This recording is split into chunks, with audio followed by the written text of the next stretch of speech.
संपन्नता की ओर बढ़ते कदम, परमात्मा इशारे। ओम शांति। योग की ज्वाला निरंतर प्रज्वलित रहे।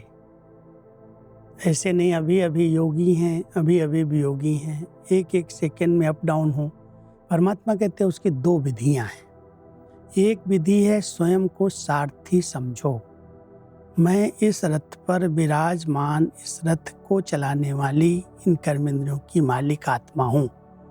जितना हम सारथी स्वरूप में स्थित रहते हैं उतना पार्ट को देखते हुए, अपने और दूसरों के हिसाब किताब को देखते हुए न्यारे बनते जाते हैं, साक्षी स्थिति बन जाती है। तो सारथी और साक्षी ये दोनों स्थितियां हमारे योग को बहुत शक्तिशाली, पावरफुल बना देती हैं। तो आज परमात्मा हम सभी बच्चों को विशेष इशारा दे रहे हैं। बच्चे, ज्वाला स्वरूप की स्थिति का अनुभव करने के लिए निरंतर याद की ज्वाला प्रज्वलित रहे।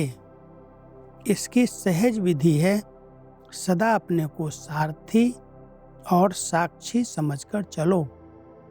आत्मा इस रथ की सारथी है।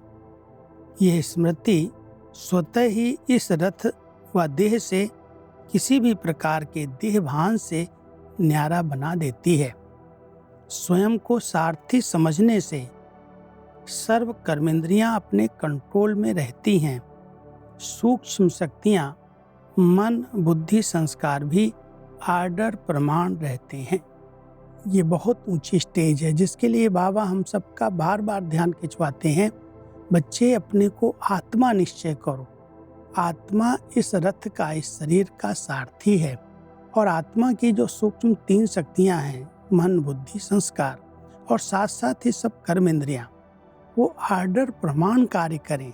जब हम सारथी बन करके, मालिक बन करके इस कर्मेंद्रियों को यूज करते हैं तो कभी भी वो मनमानी नहीं कर सकती। ऐसे नहीं हम चाहते नहीं थे, देख लिया, सुन लिया, बोल दिया और फिर पश्चाताप करें।